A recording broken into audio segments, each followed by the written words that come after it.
The broadcast is now starting. All attendees are in listen-only mode.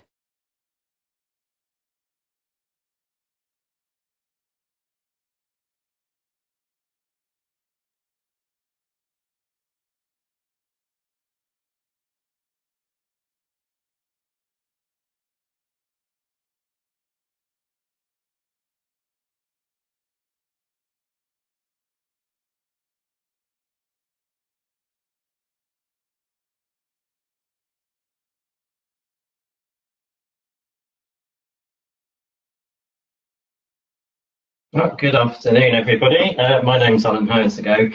I'm a Centre Counsellor for the East Anglian Centre. Welcome to the webinar that we're holding this afternoon. I can see that we've got about 30 plus people joining us at the moment. We might get a few more as we go along. So hopefully you can all hear me okay. You can send me a message via the text boxes if you want to. I'm just going to run through a couple of quick housekeeping things just so that everybody knows how this webinar is going to work. So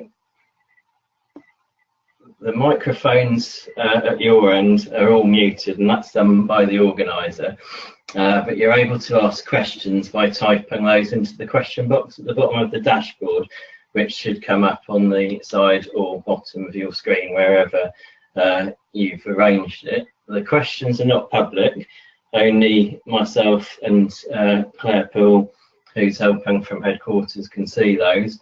And we won't mention who's asking questions, so don't worry about being embarrassed by asking questions, and I'll read those out to the presenters later on. If you lose the webinar dashboard at any point, there's a small orange arrow at the top corner of the dashboard that will show and hide when it's clicked on. So if you have lost it, you should be able to find it that way. If the webinar screen goes all together, you should have a blue flower on the taskbar at the bottom of the screen, and that should make it reappear again. So hopefully that will work, but we shall see as we go along. A session is going to be recorded, and a link to audio and video will be shared, or visuals I should say, will be shared over the next 24 hours, and you'll be able to revisit that and go through the presentation at your leisure. Audience questions will be asked at the end, and then that'll give you a chance to give some feedback. And if you could submit your questions throughout the webinar rather than wait until the end, we can organise them and get as many in as possible in the time frame.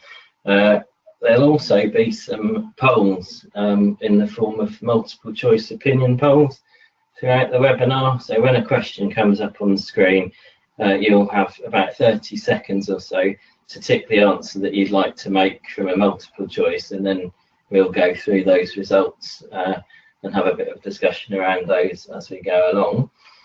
And then after the webinar, there'll be a brief survey that pops up, and then you can give your feedback just as you're logging out. So if you wouldn't mind just taking a couple of minutes to share your views, it will help us for future webinars. So thank you for that.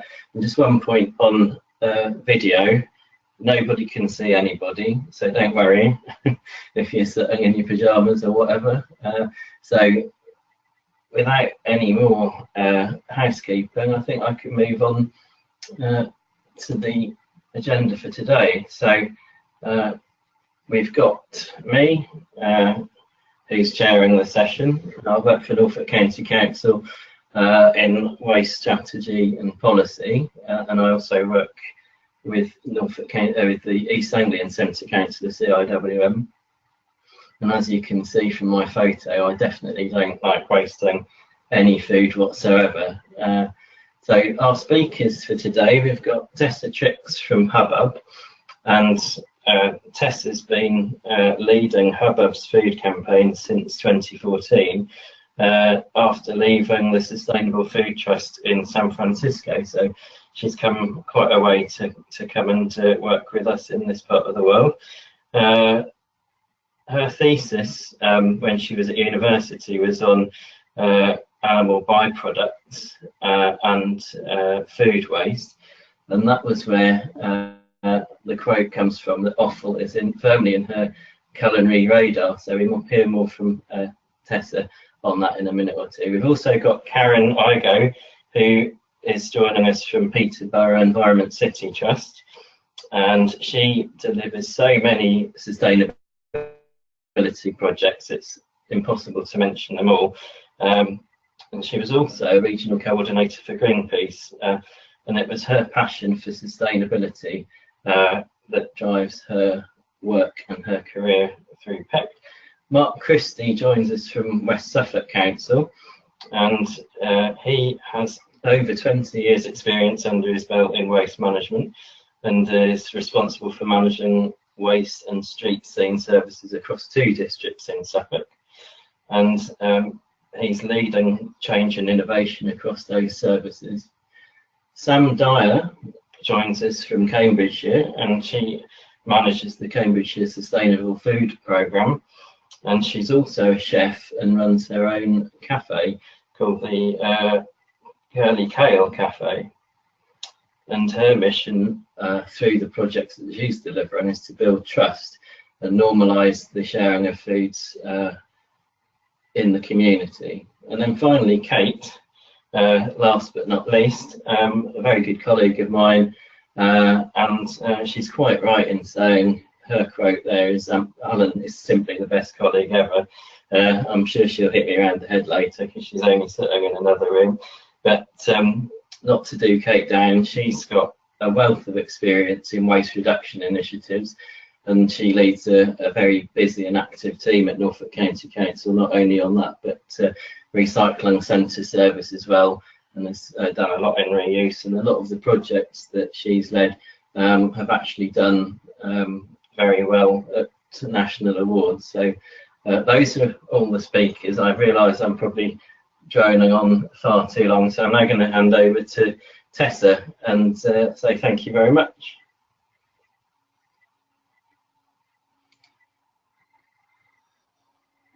Thank you, Alan, and hello everyone. So Alan said, I'm Tessa. Unfortunately, I'm not going to be talking about offal with you today, but I will be presenting an overview of kind of Sainsbury's Waste Less Save More project before we hear a little bit more on the specific Discovery Community initiatives happening in East Anglia.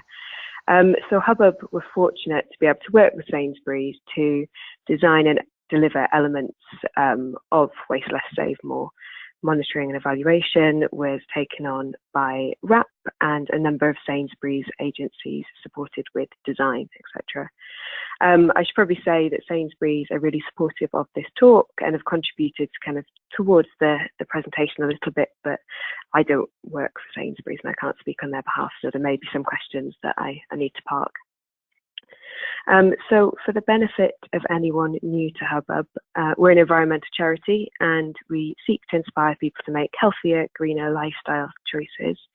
We do this by concentrating on things that people are passionate about and that are relevant day to day, such as food, fashion, homes and neighbourhoods, and these form the basis of our hubs. So as Alan said, I coordinate a lot of our food work, and to date that's really focused on domestic food waste. So we were really incredibly excited to be able to support Sainsbury's with what was quite a novel 3-year community grounded approach to food waste. We really believe in collaboration and co-design, so that suited us well. And yeah, we base our campaigns on research and insights, and we measure everything that we do so we know what delivers a really tangible and positive impact. So Waste Less Save More, as many of you know, was launched in 2015 to help households reduce food waste. From the outset, Sainsbury's really felt that a test and learn approach would offer the chance to review findings periodically and scale what worked. Swadlincote in South Derbyshire was chosen as a testbed town, and again, as I'm sure you know, results were shared along with ideas about what could be improved along with funding, and this was opened up to other communities around the UK. So today I'll be talking a little bit about the evolution of this strategy.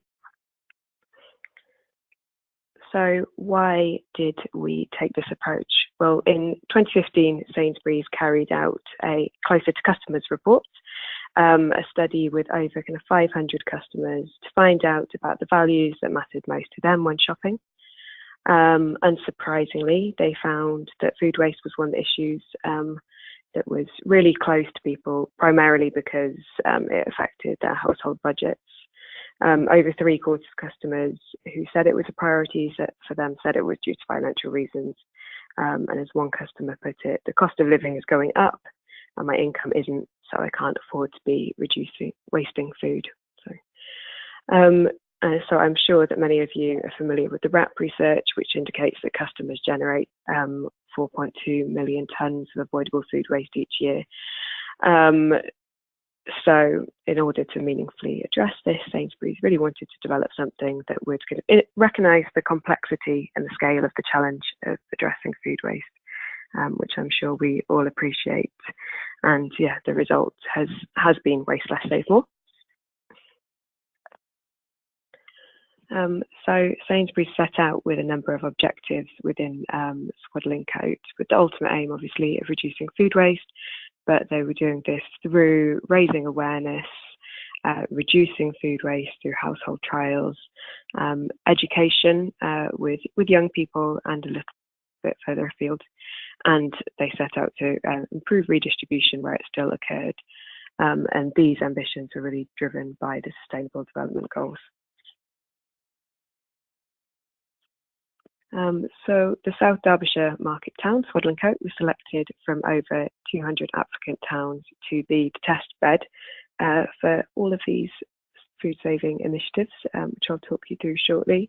And within this, we worked very closely with Hubbub, but also South Derbyshire County Council, District Council, and many other partners along the way.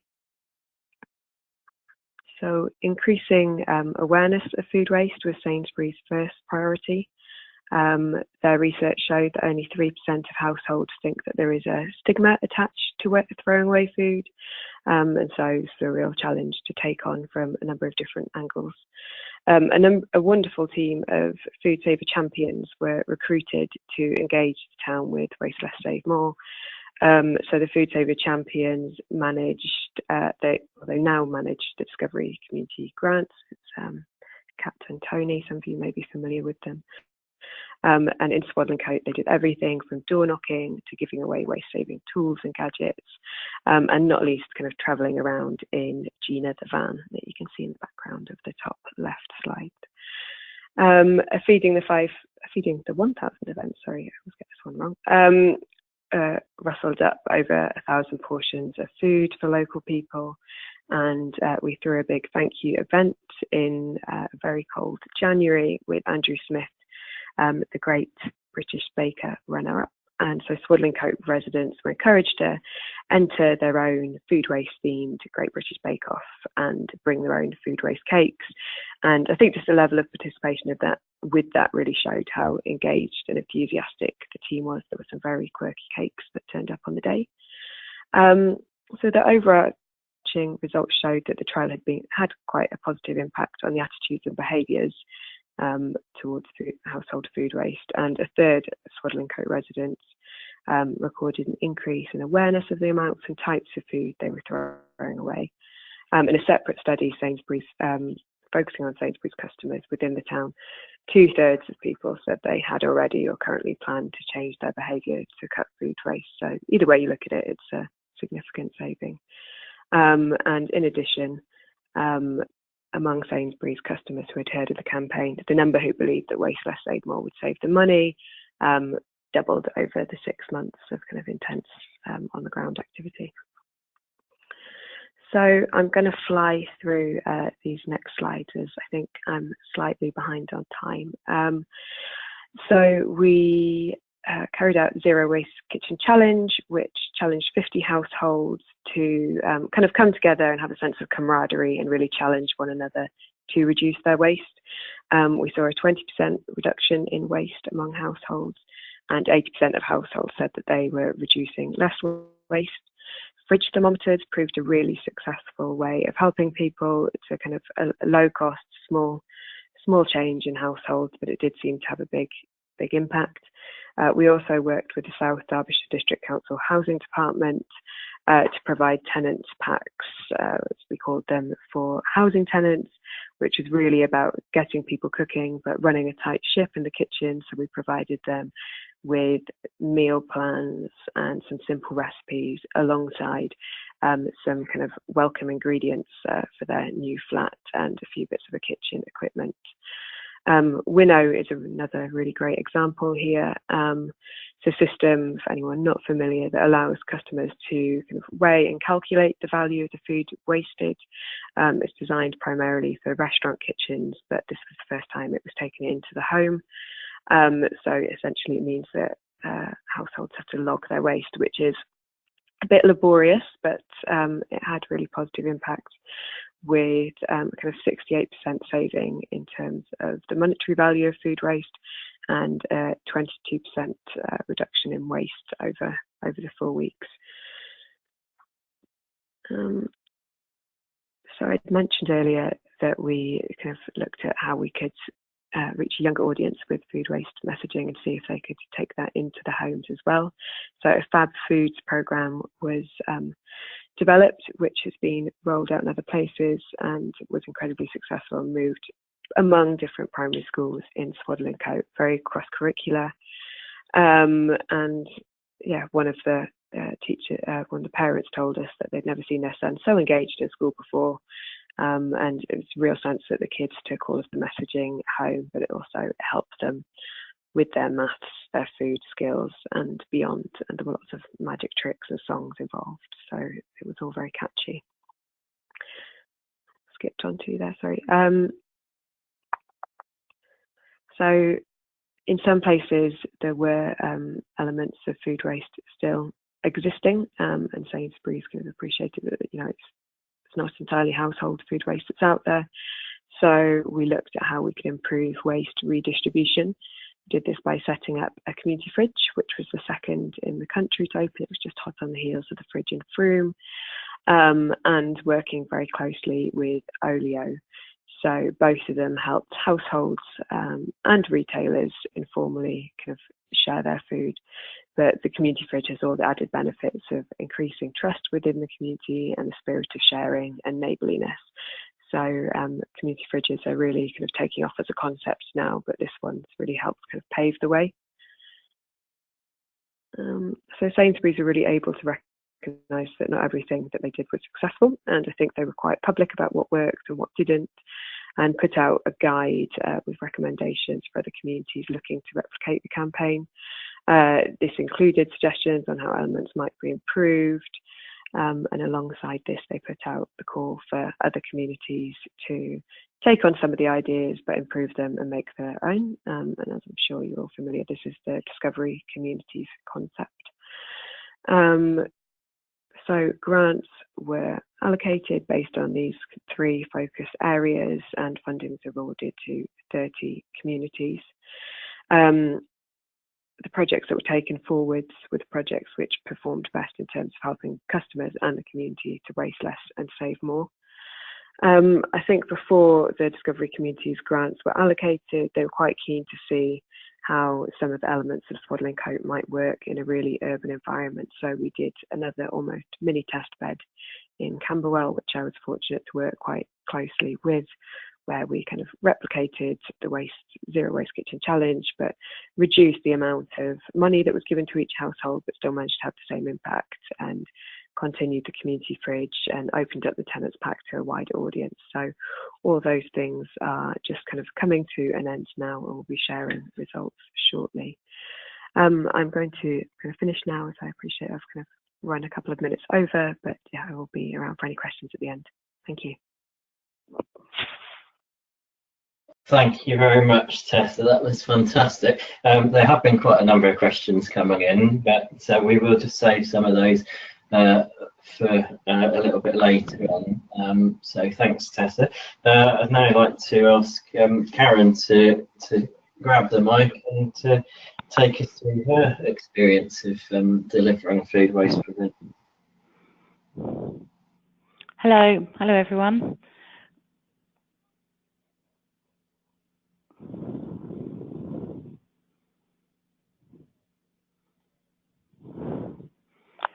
So I'm Karen. I work for Peterborough Environment City Trust. We're an independent charity, celebrating 25 years next year. We're working for a cleaner, greener, healthier Peterborough and beyond. We do work in Peterborough, delivering groundbreaking and innovative projects of local, regional, national significance. So we work with communities, businesses and schools, and I manage the communities team and have done for several years now, more than I care to remember. And we have various different projects from Forest for Peterborough, where we're planting a tree for everyone in the city. We've just planted our 100,000th tree. We do fuel poverty projects and a lot of work around food waste. And this is where we come in with the Waste Less, Save More. So we heard about the work that had happened in Swadlincote and then decided to put a bid in for our own project. And we were successful, and the projects that we were delivering were Feed the 1000 event, a Food Saver Champions event, community fridges and Fab Foods. So I'll just tell you a little bit now about each of those projects and where we are with them and how they're going. And we did our Feed the 1000 event on the 5th of August. This was part of a wider festival. So we run a green festival every year. We've been running this festival every year for over 20 years. It's one of the biggest and the oldest green festival in the UK. So as part of the experience this year, we did the Feed the 1000 event in the city centre. And you can see the picture there with some people eating the food that we produced. And we got a lot of rain in the afternoon, which I think cut down on the number of people that we had through, but we did feed 831 people. And this project threw up a lot of challenges. One of them being, how do we count the number of people that we fed? So we decided that we would get 1,000 paper bowls and count the ones we got left at the end. We also, because we didn't want to produce food waste or any sort of waste because of the event, we had wooden knives and forks so that we could compost everything at the end. We had 1.5 tons of fresh food that was donated from a local farm that would have otherwise have gone to waste. And we started cooking about 7 o'clock the night before and cooked right through till 1 o'clock in the morning. It was all very dependent on when the food could be delivered to us, and we didn't know until the day what food we'd have, and then we had to work out menus and everything. So we ended up making potato bravas, couscous, sweet corn and cabbage surprise, which in effect was a rather fancy cabbage coleslaw. And we used 2 sacks of bread, which most of you will know that supermarkets start cooking bread in the morning and carry on cooking it till the night, knowing that they won't sell this bread. It's just to make it smell good in the store. So we had 2 sacks of bread. When I say sacks, it's big black bin bags, and 12 dozen eggs. So we also made some frittatas with that. Logistically, it was a little bit difficult, but we have worked recently to help set up a community cafe in an area of the city, so we were able to use their kitchens. We cooked in there. As I say, our chef started on the evening of the Friday before, cooking through and preparing stuff until about 1 a.m. and then they were on site again at 7 a.m. in the morning cooking. And I think the last people with the cleaning up left at 10:30 that night. So in terms of time, it was quite labour intensive. We had 6 servers on site during the day, 2 drivers that were bringing the food from the kitchen down to the site where we were serving, and then we had a field kitchen where we were able to keep food warm.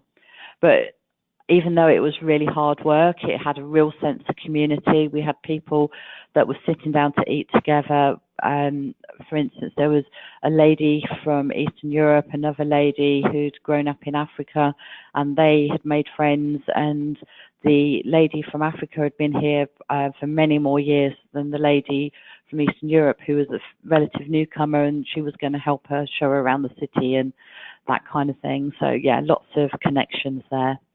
So that was a great event. We then had our Food Saver Champions. So this element of the project was initially being delivered by the Children's Food Trust, but unfortunately they had some difficulties sort of halfway through, and they've wound up now. So they delivered the first part of this, where they worked with champions, which we helped them find around the city, and the 6 organisations that you can see listed on the screen there. PECT have now taken over from that, and we're in contact with the Food Saver Champions, offering them support, and we're going to be doing a sustainability day in the new year for them. And so whilst there's 6 organisations there, the training will take place in small group sessions across more communities than this. So for instance, the Parents United group works across 3 different children's centres across 3 areas of the city. So this work will be spread out much more than it looks like it is on there.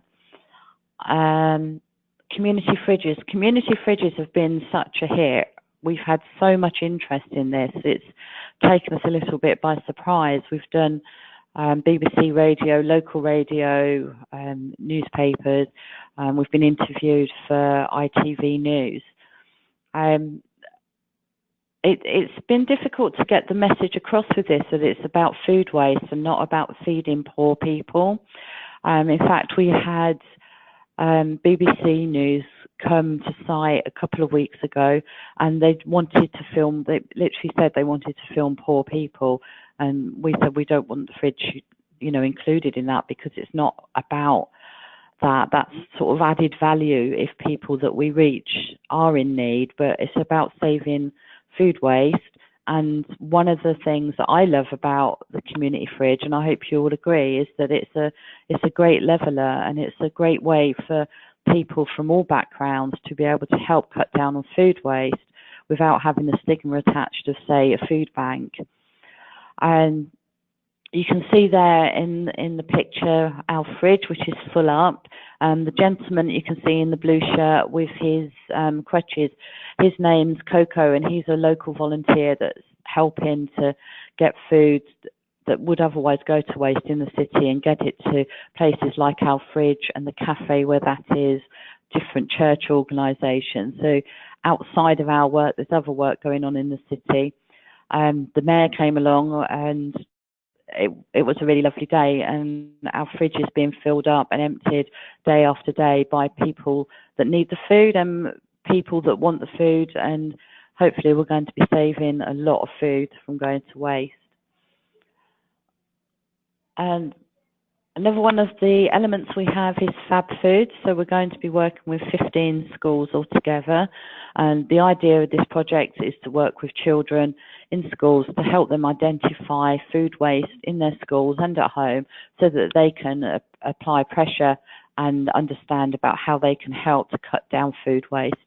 So we've delivered to 90 children, Key Sketch Stage 1 and 2 at the moment, in 2 school assemblies, and then we did 6 food sessions, which went down really well. They were really noisy, and I'm not used to working with school children, but I went along with our schools officer and was a little bit overwhelmed, I must say, by the noise and the enthusiasm, but it was really great fun. And this, you can see a picture there, and what we got the kids to do was make up their own fruit juice, and it was in order to get them to try different foods, and it went down really well. They really enjoyed it, and we're looking forward to doing many more sessions in different schools. So that's all our projects that I've talked about now. Thank you for taking the time to listen, and as Tessa said, we'll be around for any questions in a few moments if you've got any. Thank you. Thank you, Karen. That was fantastic. I'm more boggles at how things like 800 people could actually work, but hats off to you for that one. I'm now going to ask Mark from Suffolk to his thoughts on the Sainsbury's funding that he's had for Suffolk Council. Thanks, Mark. Thanks, Alan. It's a pleasure to be here from not so sunny Bury St Edmunds. What I would like to do is just run through the project that we've been undertaking with Sainsbury's funding. What I would like to do at this stage is just say I'm one of a number of people who've contributed to this project, and a lot of hard work has gone into it right at the beginning, putting the bid in all the way through to where we are now, coming towards the end of the project. What I would like to do is just to run through just a bit about the community itself, who we're working with, and the community around West Suffolk. The waste problem that we were trying to target, and this is something which is a Suffolk-wide issue, what our project's about, what technology we're using. We actually received our funding as part of the Sainsbury's innovation element. So we're using some innovation to try and help reduce food waste. What we've done so far, and then just run through what our next steps are. So this is still a live project for us, and so I'll give you as much information as I can. Just start off with the community. West Suffolk is Forest Heath and St Edmundsbury councils are working together. We've got about 70,000 households, very rural urban split. We try and encourage our residents to self-serve, so do things online. That's relatively new. So as part of the project, we wanted to test whether we could leave residents to their own devices, and how important that was for us, but whether it was achievable or workable. In terms of the expectations, our community, like a lot of communities around the country, increasing expectations from council, and we saw this as a good opportunity to try and see to be given something back to our community to help reduce food waste. In terms of the service, alternate weekly, we charge for garden waste, we don't have a food waste collection, and we have about 42% recycling at the moment. In terms of the problem, we had the compositional waste analysis done in 2016, and our biggest problem was that about a third of our residual bin, our black bin is want of a better word, is food waste. Now, you obviously are well aware of the national statistics, the £700 per average family wastes in terms of food per year. We wanted to see what we could do as an intervention for this, amongst other projects which have been done by colleagues across Suffolk. What we found, a third was food waste, but interestingly, half of our food waste in the bin was still packaged, which was, you know, a significant revelation for us, and half was fruit and veg. So if you extrapolate the third, it accounts for about 7,500 tonnes of food waste being thrown away each year, which is significant. So in terms of the innovation, we're aware of and knew of FreshPod, which is a local company, and who've been doing a lot of work, mainly in commercial applications over the years in the commercial sector. And it's a process whereby they have products which can clean the air of ethylene. Ethylene, for those who aren't aware, is given off by fruit and veg as they ripen, and the ethylene can actually affect other fruit and veg and speed up or over ripen the fruit and veg. So we didn't really we didn't have any concerns about the product itself. It's being tested and approved, and it's by numerous organisations, and we knew it had a lot of academic backing. FreshPod also had an application which you can use in the form, and this wonderful picture of fruit veg. The green plastic application is the FreshPod, and within the FreshPod there is a sachet of zeolite which absorbs the ethylene. So essentially, the product itself will extend the life of fruit and veg by up to 4 times. And it can be placed with a fruit and veg rather than fruit bowl, but it's probably more effective. You actually stick it in the fridge, in the where you store your fruit and veg. It's a very safe, natural product, and as part of this, we also want to demonstrate whether we can actually encourage people to be healthier by noting that we can actually extend the life of fruit and veg, stop it from going off. Everybody's aware of the dodgy bananas that go off in the fruit bowl. If we can extend the life, it'll encourage people to obviously keep on buying more and more. So our project idea was how we could reduce fruit and veg waste. So it fitted our strategic aim, but it also fitted with some innovation locally that we could apply. So our funding, which we received 31,000 funding from Sainsbury's, thank you very much, Sainsbury's. And we also received a few £1,000s from the Suffolk Waste Partnership to help with some of the elements of the project that we wanted to do. It involves some active and passive monitoring. So first of all, we wanted to trial the fresh pod with 7,000 households in and around Bury St Edmunds. 1,000 households, we were 1,100. We were specifically going to have as a sort of controlled area where we do more active monitoring. The other 6,000, it was going to be a much hands-off approach to see how effective the two different approaches were. As part of that, we're undertaking roadshows, the door knocking, a compositional waste analysis to complement the one that I've just referred to, newsletters and recipe cards, but also do an event in a local scale. In terms of the consideration and challenges, one of the things that we specifically were aware of right at the very beginning was the actual short lead time we had for the project. So there was great teamwork between ourselves, Fresh Pod, the Lively crew, Suffolk County Council actually pulled together and helped deliver it. And we were working on a tight time scale. We specifically had to start off thinking on our feet, so picking the trial areas, make sure we got the branding right, and make sure we were using the relevant branding from Sainsbury's. Obviously, we still had the day job, no violence plays, making sure the staff were available to do it. We also wanted to make sure that there was some scalability and sustainability with this type of project. And right at the beginning, we had to try and determine what our valuation criteria were going to be, so we could actually make sure that the survey work at the beginning could be used to actually deliver the criteria right at the end.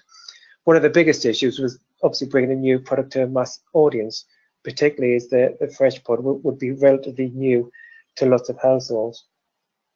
So we started June time, so we designed and printed the leaflets, made sure that we had the website and the online surveys up and running, make sure that we designed the fresh pod, got the sign off for the branding, and we're able to then send these out hand delivered into our community. In terms of the actual process itself, we launched, it won't be on your screen yet, but I can see it in front of me. It was launched in, oh, there we go. It was launched in the top left in August 2017 at our local Sainsbury store. Myself and Valerie from Fresh Pod with the store manager. We also undertook the event at Sainsbury's just to promote the awareness, and all the events we were looking to encourage people to complete the survey forms, take away the fresh pod, give it a go, and let us know what they thought. On the right hand side, there was two of our students who helped out with the project, and you can't underestimate the value of a great 6-foot banana. Any event, get a 6-foot banana, and it'll be amazing. We've done a number of events. We've included our launch event, 2 at a local shopping centre in Bury St Edmunds, 2 at the Bury Market, an internal staff event, and a numerous of small events. The large picture in front of you is the event a group of students who were working for West Suffolk did with West Suffolk College, where they were cooking food and handing out food samples, completing surveys, and that was a fantastic event to be involved in. Lots of work with the public, and we also used our Play Your Waste Right game, which you can just see behind the person in the denim jacket. We also, in the top right, we have a competition with local residents, and on the bottom right-hand side, the door knocking that was undertaken during August before people started using the pods to about 1,000 households, and we managed to get 272 actual surveys undertaken. We also did some work with the local Civil Andrews Academy with the students, where we provided 23 pumpkins.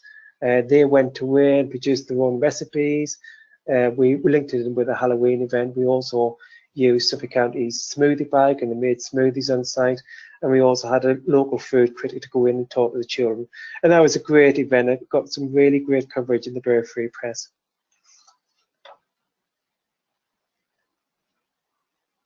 Okay, so we're ready now for our first question to our audience. So I'm just going to launch the question for you. You should see it on your screens now. So the question is, when asked how much fruit and veg they throw away each week, did the majority of households admit to? Now, this was before they had the fruit pod. So did they admit to throwing away less than the majority of householders, did they admit to throwing away less than 10%, 11 to 30%, or more than 30%? So what did the majority of households admit to? If you put your answers in, press submit, and presenters, I'm sorry, but you don't get a vote on this one, especially you, Mark, because you know the answer. Okay, so 71% has voted so far, so we'll just give it another few seconds, and then I'll close the poll. Okay, so a few more's just added their vote. Okay, so I'll close the poll, and let's see what everybody thinks. The majority thought less than 10%, and that was 54% of you said that less than 10% of people, 54% of you said that the vast majority would have said they waste less than 10%. And actually, according to Mark, that's not far off, because the real answer was 65% of the households said less than 10%. So, Mark, I don't know whether you want to comment on that. No, the prizes are in the post. Now that it's sort of it's a good barometer for me to understand how well people know what the food waste problem is, but it does fit in with what we know from the compositional waste analysis work that we've had done in the past. And I think part of the project is to see how can we make some of these figures a reality when we send these messages out into the community.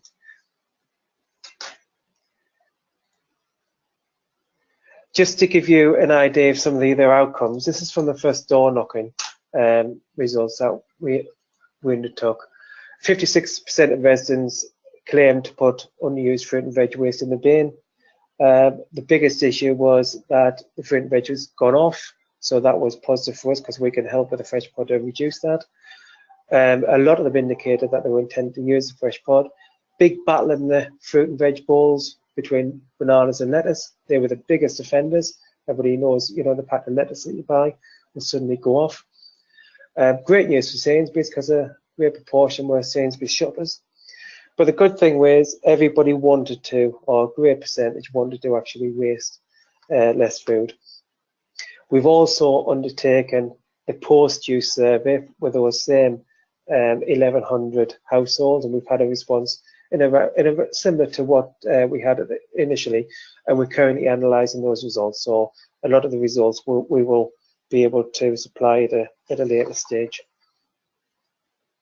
So our next steps, we've got to review our composition analysis results, pull together all the surveys. Up to now we've had 800 pre-use surveys, and we're going to be doing some work to actually encourage through a localised leaflet completion of the final survey.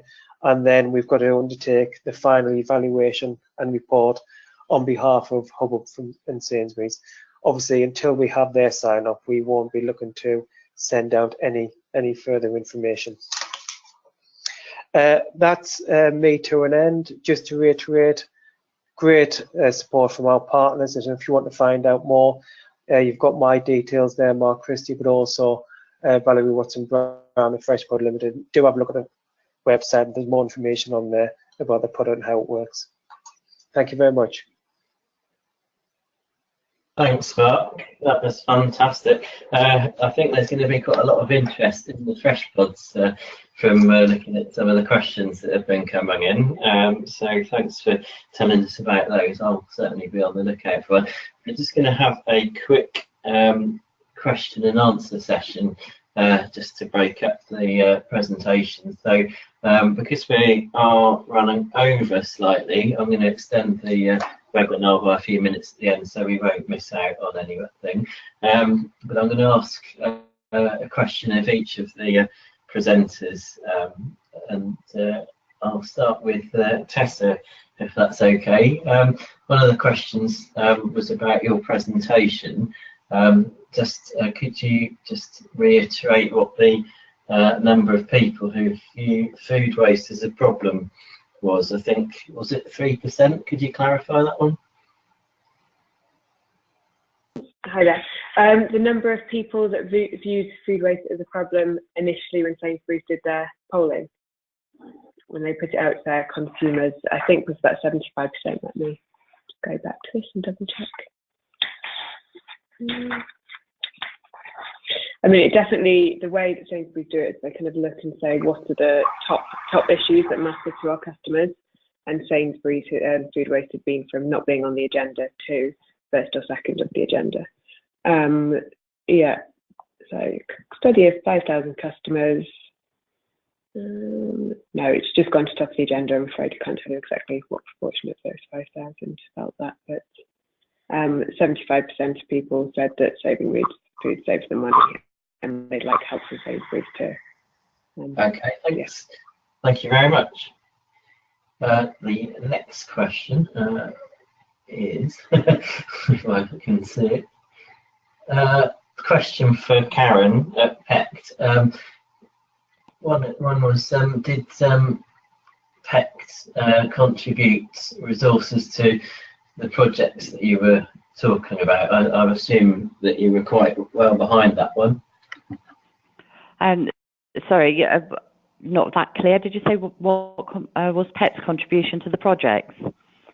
That's right, yeah. That was the question. So I guess there's staff input. We've got a fairly big team at PECT, but I've been managing the projects and doing most of the work with that. So recruiting volunteers to help with Feed the 1000, for instance. I guess our partners that we've worked with and built relationships with over the years have really helped. For instance, with the schools work, we've got 97% of the schools have signed up with us to do eco school clubs and that kind of thing. So we're able to get into the schools to do that work. Similarly, when we needed somewhere to cook, we could use the kitchen at the cafe that we'd helped to set up over the last couple of years. And again, sort of the links with cocoa and the food came out of other work that we'd been doing to be able to get the work and access the food, quite easily in relative terms for the amount that we needed for that Feed the 1000 event, but also the ongoing support for filling the fridges for people. So I guess the biggest thing that we've been able to put in is the relationships that we've had that have been able to make the project successful in the city, and then the sort of energy that myself and my team have got and the passion we've got for the projects, I think really helps. We just talk to everybody about food waste all the time. People are really interested in it. You can actually talk to people about an environmental issue that their eyes don't glaze over, quite often it does if you're talking about climate change or something. So, yeah. I'm hearing on that one. Thank you very much, Karen. Sorry, I forgot what I was going to say. That's a brilliant answer. That was what I meant to say. You're welcome. Trying to read and talk at the same time. That's never a good thing for a man to do. I've got one last question, and that's for Mark, and it's about guidance on labelling on food packaging. So do you think that new guidance on food, on labelling I should say, will help to reduce food waste going off? Yeah, thanks, Alan. Yeah, definitely. I think there's a lot of confusion. It's in the news at the moment in terms of what some of the work we're looking at. I think anything that we can do which will encourage people to feel confident about how they store, how they use, how they keep food within the home is going to be a good thing. I think we focused on a technology solution which will help extend the life, and as long as people feel confident in using the food while it's in the home, then I think that's fantastic.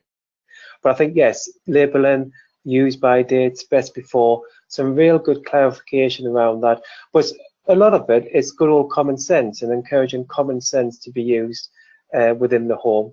What FreshPod will do is help keep our produce up to 4 times longer, and that will hopefully help people feel a bit more confident about using it and keeping it. Great, thanks, Mark. Okay, so we'll have some more questions at the end, and we'll invite our other speakers to contribute to those as well. So I'd like to move on now to our next speaker, which is Sam Dyer. So Sam, over to you. Hi there. Let's see if I can make this work. There we go. Oh, now how do I go back? Thank you very much. Hi, everybody. I work for Cambridge Sustainable Food, who is one of over 40 cities in the country, a part of the Sustainable Food Cities Network. We're an independent organisation, and we were really excited to receive the Sainsbury's Discovery City grant earlier this year. So we are the projects, and I think actually listening to Karen from PECT, I think our experiences are very, I'm finding myself very identifying with some of your experiences there. But the projects we got funding for were the Community Fridge, Zero Waste Kitchen Challenge, Feed the 1000, our Pumpkin Festival, which we ran a lot of these events and activities under the banner of the Pumpkin Festival, Food Saver Champions, and Olio. So I'll take you through some of these. You'll find that my slides don't have very many words on, but mainly pictures. Hopefully they will demonstrate. First up was the Community Fridge, and to echo Karen, it has been a phenomenal success. In terms of raising awareness, we did quite a few local interviews, radio interviews, we had press coverage, and I think in October, which was our first full month of it being in operation, we launched in September, there's been about 155 kilograms taken out of the fridge. And to pick up on the previous, sorry, I have forgotten your name, actually the Mark, hi Mark, to echo Mark, the things that we've had a small amount of wastage from it, and it has tended to be lettuce and apples, so maybe there's something in that. We sited the fridge at a local community cafe, which I would advise anybody setting a community fridge up to do. It meant that they were able to take over the running and the operational day-to-day management side of it, keeping an eye on the environmental health stuff, as well as talking to people as they came in and out. Anecdotal evidence suggests that it is used by a whole spectrum of people, and I have been told that there are people that are unable to even access food bank stuff, or don't want to access food bank because they have to go through the bureaucratic process of obtaining a ticket, or have been using the fridge. So where I agree that it isn't first and foremost for food poverty, it seems to be showing up that it's being used some ways in alleviating food poverty. Which moves me on. Oh, I've done it again. Could you take me back? We've had the Zero Waste Kitchen Challenge. It hasn't been one of our most successful projects so far. We've had we're in the process of doing the second measurements with households, for 5 households, and we've just signed up 6 new households to it. So we haven't had too many stats or weights or anything back from there. Hopefully in the new year we will. Feed the 1000 was a great event. We really enjoyed it, and because we used it as the launch to our Pumpkin Festival, it meant that we were able to. We didn't feed 1000, but we did over the week through other events managed to, and we ran it over 3 different events, managed to feed 700 people. We did do interviews with about 20 people who, and I think this who said that they some of the feedback from it was that they were already interested in food waste. 50-50 said it did raise, it was 50% said it did raise awareness, 50% said that they already knew about food waste. Those that did said the event did inspire them to reduce food waste. Some of the comments were around they wouldn't waste the inside of pumpkins again. They would only cook what's needed. They would check what's in the fridge. We actually teamed up with Food Cycle, so we mitigated some of the issues that you found in Peterborough, where Food Cycle already work with waste food. They access on a weekly basis the waste food, so they were able to take care of getting hold of the food and cooking the food. So yes, we mitigated that. Having been a chef in the past, I knew what was involved for cooking for 1,000. But it was a great partnership, and we got good coverage, press coverage from it just by that partnership. Overall, we ran a pumpkin festival with between about 17 events, and during that week we ran under specifically some of the events were community-led events, so different communities ran their own events, but we ran 5 under the Waste Less, Save More banner, and there were 2 cookery workshops, the Feed the 1,000 event, a disco soup, and have I forgotten anything? No, that's it. The pumpkin festival, I think running it under one banner is really useful way of raising the awareness of food waste. It meant that we were able to make a really big splash in the city, both with our publicity, both with press reach, media reach, because we were able to talk about food waste and all the events that we were running all at the same time, rather than going back again and again to local press with each individual event. I think overall we had about 3,000 attendees at different events over that week. We had money for a Food Saver Champion, which has been great. I'm just looking at my notes. We've been running stalls and cookery workshops to raise the profile of food waste in local communities, particularly in lower income communities. One of the things we've been doing is running a tip tree, so a food saver tip tree, getting people to write their tips for saving food. We've had over 250 so far.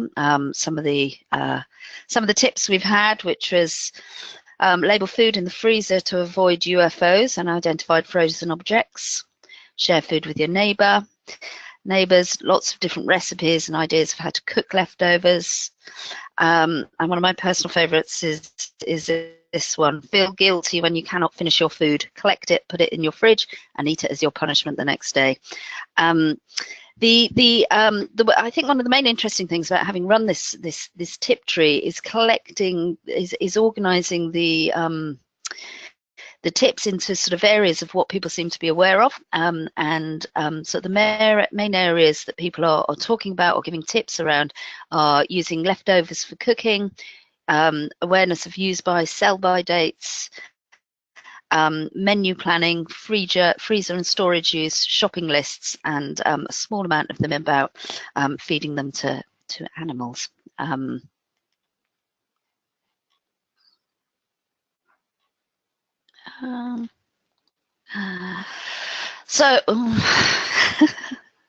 Thank you. So where are we so far? Because obviously we're only just over halfway through this whole project. I've spoken about the community fridge. Actually, we've had updated figures since I wrote those there, but in October, 155 kilos were taken. At the stalls and workshops so far, we've had 903 people engaged that we've actually talked to or surveyed or answered questionnaires, and there's been a reach of nearly 3,500. Over the Pumpkin Festival, we had 24,000 hits around that time and about 39,000 Twitter engagements. And our Waste Less Save More Facebook page has 350 followers. And yes, we know about the Feed the 1,000. some thoughts sort of halfway through. The community fridge, as I say, is worked brilliantly, and it's actually got some measurable, really easy measurable outcomes. But behaviour change is very difficult to influence and monitor on an individual basis. We did do a follow-up questionnaire to the Pumpkin Festival with individuals, and I haven't analysed that yet, but I think yes, on a long-term basis, are we influencing change? Difficult to measure.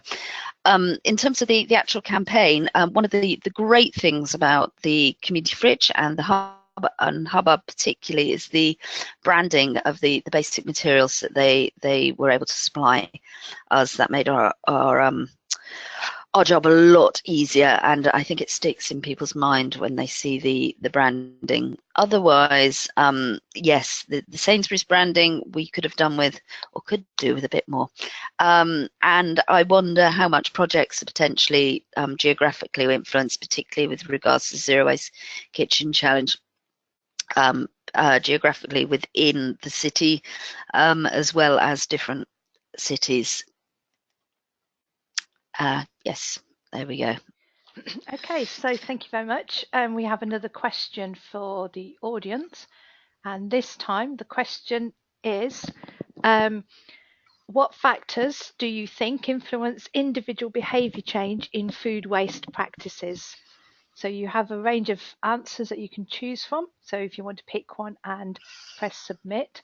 So lack of cookery and basic kitchen skills, education achievement, lack of local authority facilities, size of family or income, or none of the above.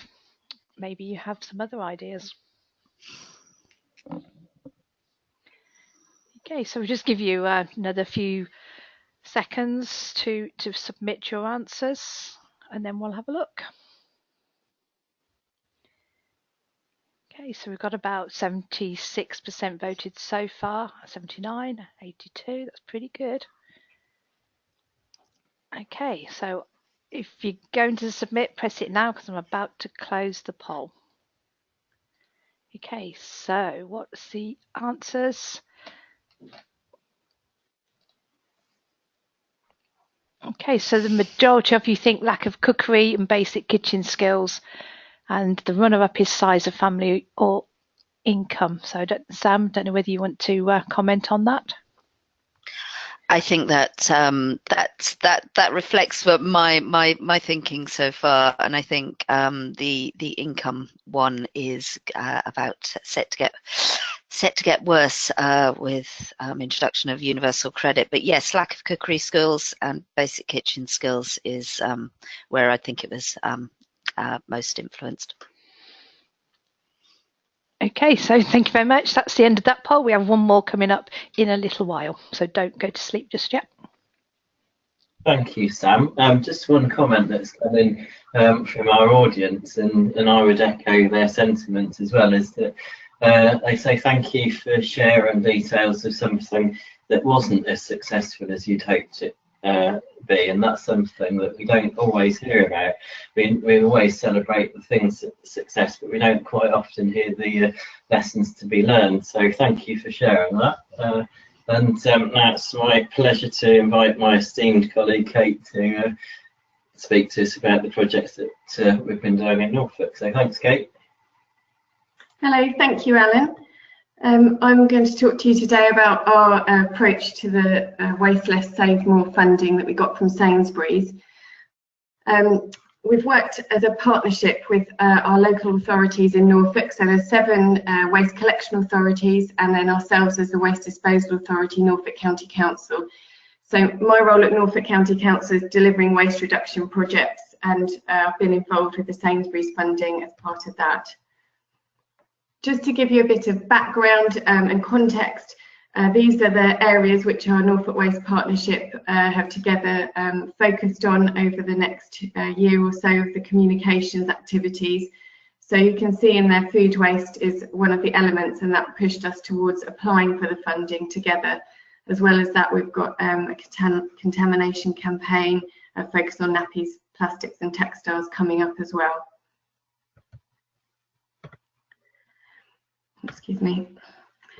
The way we approached the funding was to set up 7 discovery communities, so 1 in each collection area.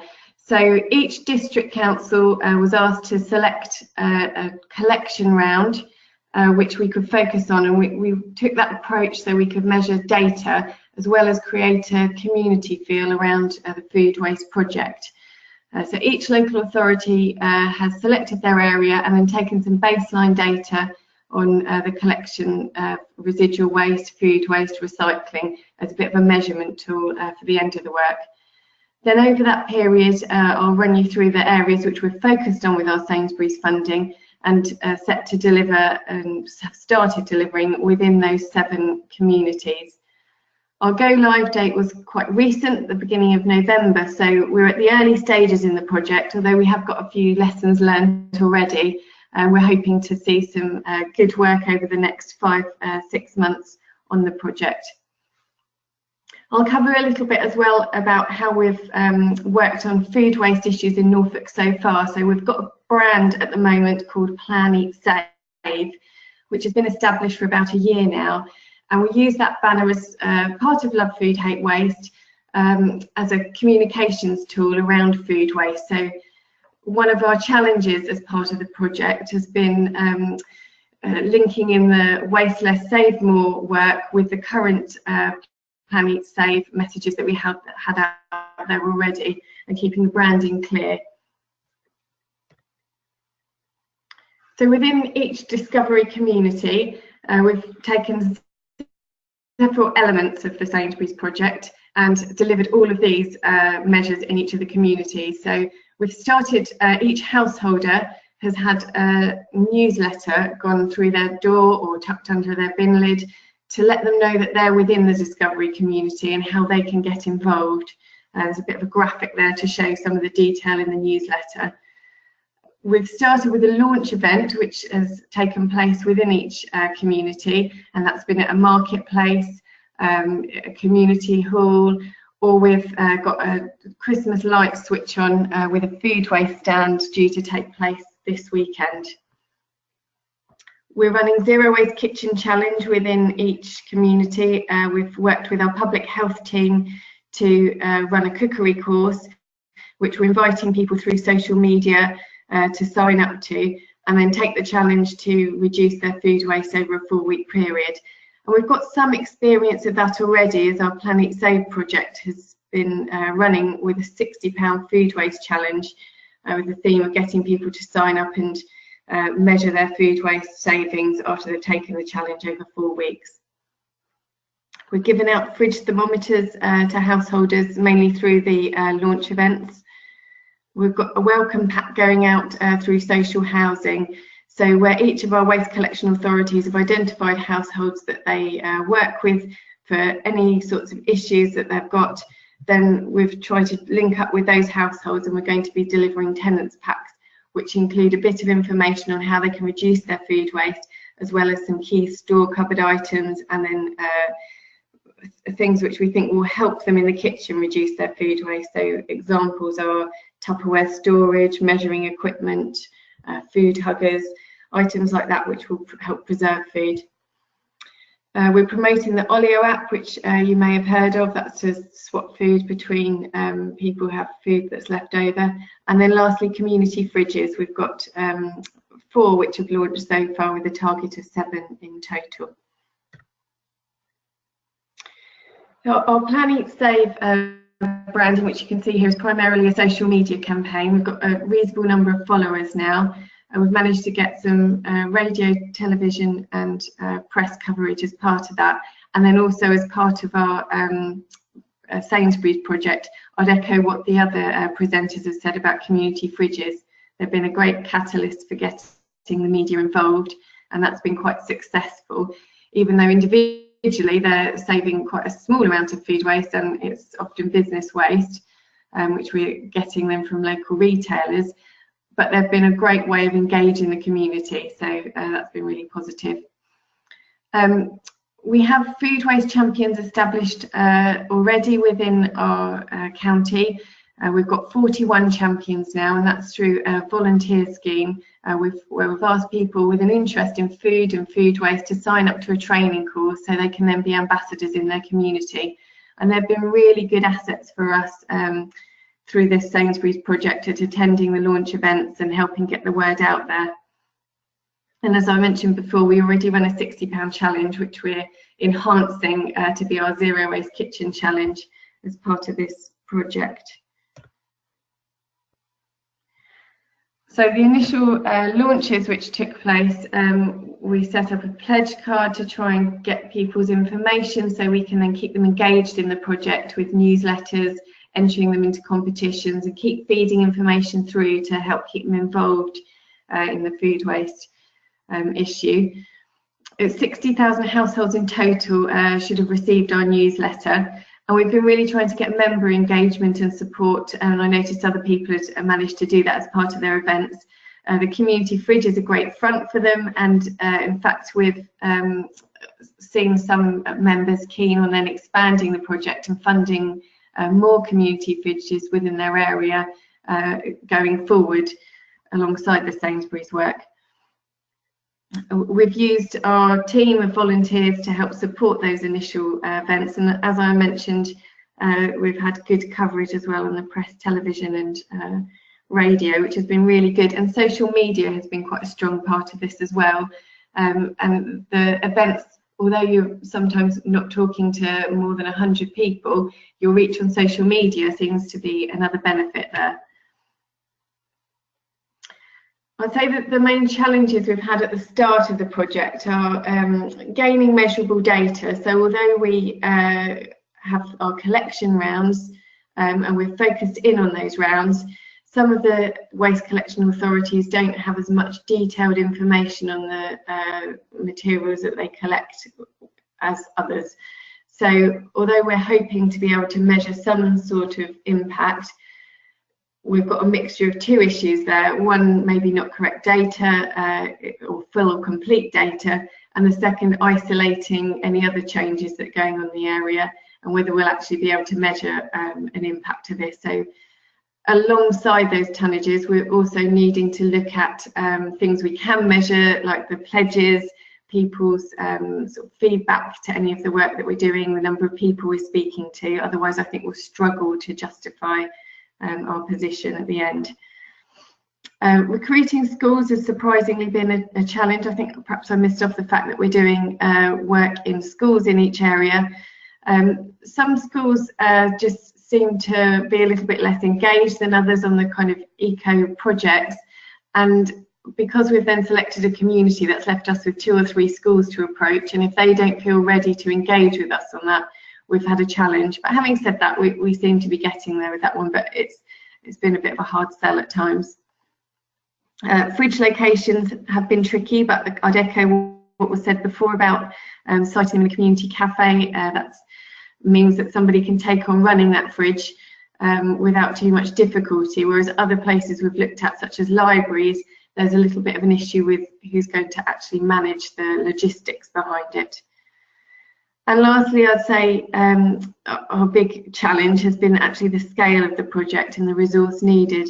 So having set up 7 communities, each running all of those projects, each area has a slightly different slant on the project. So we've had to have 7 launch events involving 7 sets of stakeholders, getting equipment out to all of those different areas at the right time has caused just a little bit of logistical issues and a little bit of extra thinking about to get organised and in place. So I think we perhaps bit off quite a large project when we took it on, but having said that, when we complete the project at the end, I think we'll have a good set of experiences with lots of different types of communities, so we'll be able to really learn from that.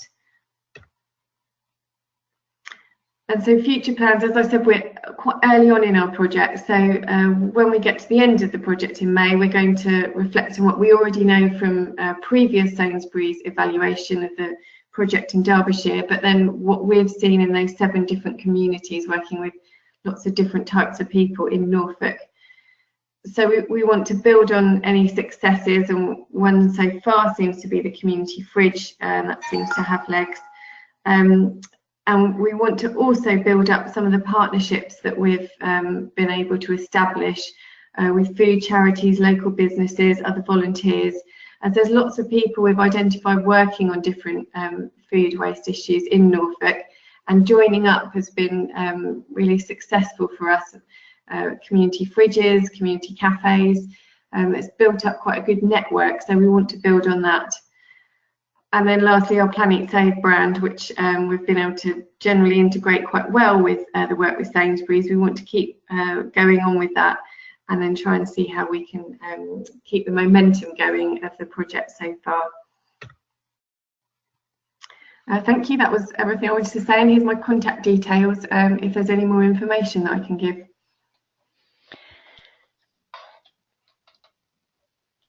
Okay, so thank you very much, and we have another question for the audience. I shall just bring that up. This is your last question, and then I think the rest of the time is open to your questions to the panel. So the question this time is, what are residents in your area most concerned about? So there's some suggested answers, but we'll be interested in what your opinions are. So food waste produced by households, food waste produced by retailers, food waste produced by hospitality outlets, or not really bothered about food waste. So what do you think? So if you could click on the answer you would like to submit and then press your submit button. Again, presenters, sorry guys, you can't vote.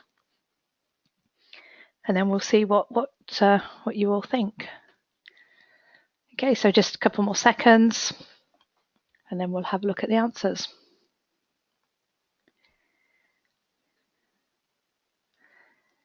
Okay, so let's have a look. So it looks like the most of you think that food waste produced from retailers is what your residents are actually mostly concerned about, and worryingly 24% of you think that they're not that bothered. Hopefully that's because they've got it sorted and food waste isn't an issue, but I'm not so sure. Okay. Kate, is there something you'd like to add to that? That generally matched what we found in discussions with householders when we're running the launch events. Most people are keen to talk about food waste, but they say, well, it's not me. The big problem is the supermarkets. So I think that reflects our findings generally. It's sometimes hard to engage people to talk about food waste because they genuinely don't think that they're wasting any food and the problem is someone else's, or they're just not interested. Okay. Right, so I'll hand back to Alan for the questions. Superb, thanks. I'm conscious of time, so we'll aim to finish by 20 past. So thank you all for staying on the web conference. I can see that we haven't lost anybody, which is great. So yeah, I've got a question for Sam, and it's about the Feed the 1000, and someone wants to know, is that a one-off, or do you plan to do some more of those? It would be great to do some more. I think if we ran it, we would run it slightly differently. We ran the event as the launch to the Pumpkin Festival at outside of our local Sainsbury's. I think I would potentially bill it as a town feast and do it somewhere that was potentially more central and potentially more high profile. Thanks, Sam. And one for Kate now. This question has cropped up quite a few times actually, and it's to do with how the collection rounds and geographical areas were selected for the 7 communities in Norfolk. It was a couple of things really, that we were looking to build on areas which had sort of a strong network that we could tap into. So a market town is ideal because you've got sort of a central point which people go to every week, where you might have libraries, community centres, and we might be able to sort of engage people in the fridge project or coming to talk to us about things. We also wanted areas where the collection round fitted in a fairly tidy manner around the sort of a town location, so it could have a bit of a community feel to the project, whereas some collection rounds string out over quite a wide sort of linear distance, and actually then delivering something along there is quite difficult. So the final thing that we wanted to look at really was if we can then afterwards make sort of comparisons between different areas, and so if we've got different socioeconomic groups, we can then identify what different issues come up in different areas. So that's the final thing that was considered. Thanks, Kate. I'm just going to ask one final question, which has been the one that's been cropping up the most, and it's to Mark. People want to know where to get fresh pods from. The best thing to do is, if you look at my slides, there is all the contact details for FreshPod on the Find Out More page, and it's got the web address, which is www.freshpod.co.uk, and there's lots of information on there, telephone numbers and who to contact. Thanks for that. That's great. So we've come to the end of our seminar.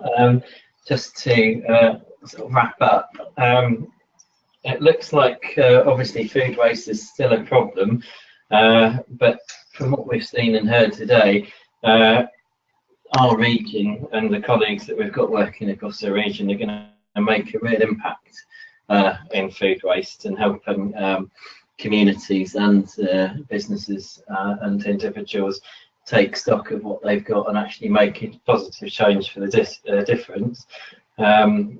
So I think we'll only see the impact grow.